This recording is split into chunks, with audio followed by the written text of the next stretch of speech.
UP में कल हो सकता है मंत्रिमंडल का विस्तार, 6 मंत्री लेंगे शपथ। उत्तर प्रदेश में मंत्रिमंडल विस्तार को लेकर चल रही अटकलों पर विराम लग सकता है। सूत्रों के मुताबिक कल यानी रविवार को यूपी में मंत्रिमंडल विस्तार हो सकता है।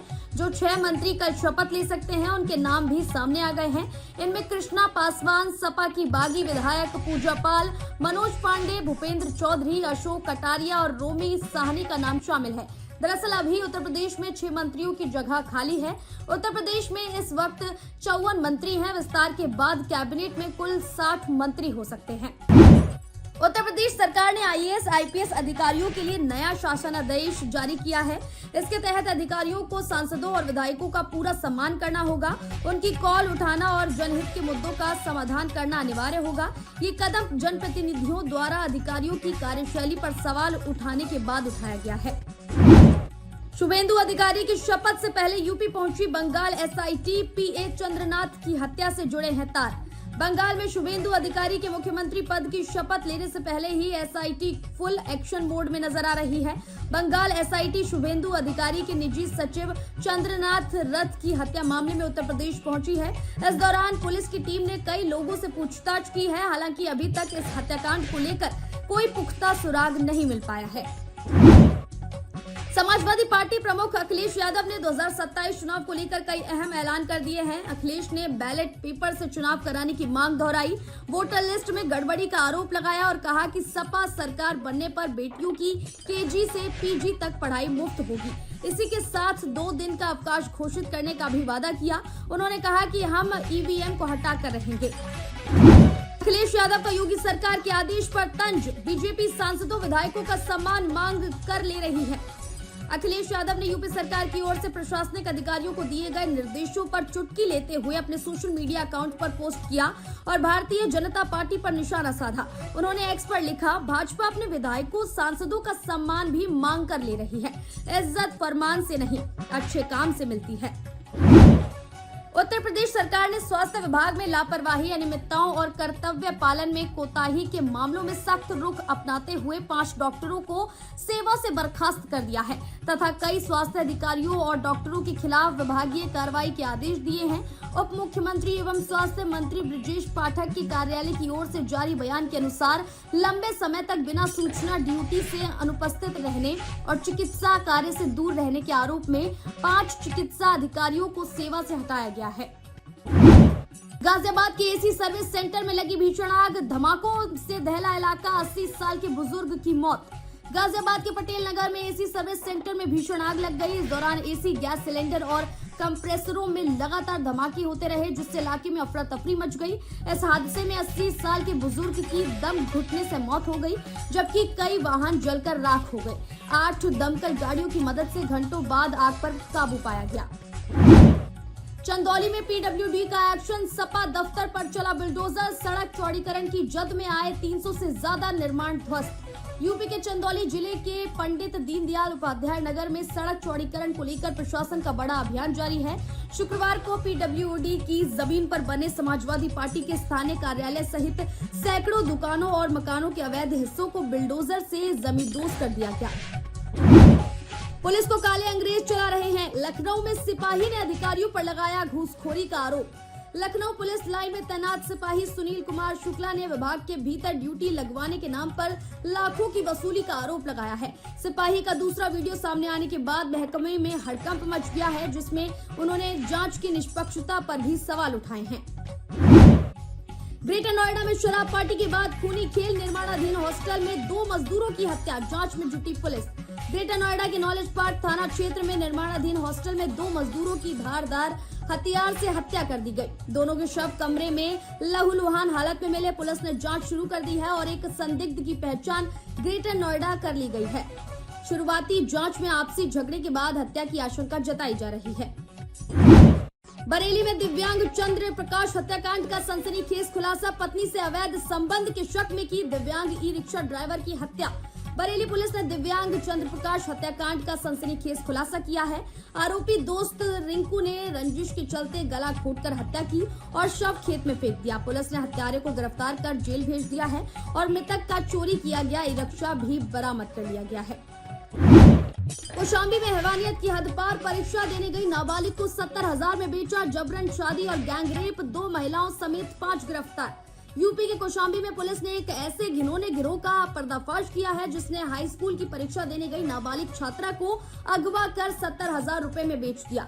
किशोरी के साथ न सिर्फ दुष्कर्म हुआ बल्कि जबरन शादी कर उसे बंधक बनाकर भी रखा गया। पुलिस ने सर्विलांस की मदद से पीड़िता को कासगंज से सकुशल बरामद कर अब 2 महिलाओं सहित कुल 5 आरोपियों को गिरफ्तार कर लिया है। कानपुर में चूड़ी कारोबारी की हत्या, स्कूटी से जर्जर घर में ले गया था IAS का साला।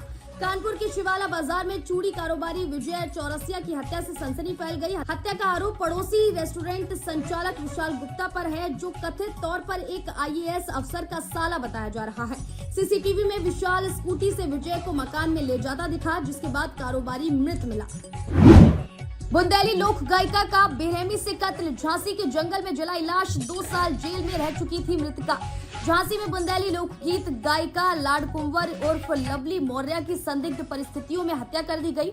महिला का शव सुनसान जंगल में नदी किनारे अधजली हालत में मिला है। मौके से शराब की बोतलें, जला मोबाइल और संदिग्ध चीजें मिलने के बाद पुलिस हत्या और सबूत मिटाने के एंगल पर जांच कर रही है। मृतका हत्या के मामले में जेल जा चुकी थी। KGMU धर्मांतरण मामले में कोर्ट का बड़ा फैसला, डॉक्टर रमीज की जमानत याचिका खारिज। लखनऊ सेशन कोर्ट ने धर्मांतरण और दुष्कर्म मामले के मुख्य आरोपी रमीज उर्फ रमीजुद्दीन नायक की जमानत अर्जी खारिज कर दी है। कोर्ट ने मामले की गंभीरता और आरोपी की भूमिका को देखते हुए ये फैसला लिया। पीड़िता ने शादी का झांसा देकर शारीरिक संबंध, गर्भपात, धर्म परिवर्तन का दबाव और धमकी जैसे गंभीर आरोप लगाए हैं। कोर्ट ने कहा कि आरोपी के खिलाफ पर्याप्त साक्ष्य हैं, इसलिए उसे जमानत नहीं दी जा सकती। ARO भर्ती में OBC को मिली 42% हिस्सेदारी, रोक के बाद आयोग हाई कोर्ट में रखेगा अपना पक्ष। 5 अप्रैल 2026 को उत्तर प्रदेश में समीक्षा अधिकारी और सहायक समीक्षा अधिकारी परीक्षा 2023 में घोषित अंतिम परिणाम में कुल 419 अभ्यर्थियों का चयन हुआ, जिनमें 176 अभ्यर्थी OBC वर्ग से हैं, यानी कुल चयन में OBC वर्ग की हिस्सेदारी 42% रही, जबकि सामान्य वर्ग का प्रतिशत 28.16 रहा। आयोग का कहना है कि ये परिणाम पूरी तरह समावेशी चयन प्रक्रिया को दर्शाता है, जिसमें मेरिट और नियमबद्ध आरक्षण व्यवस्था दोनों का संतुलन सुनिश्चित किया गया है।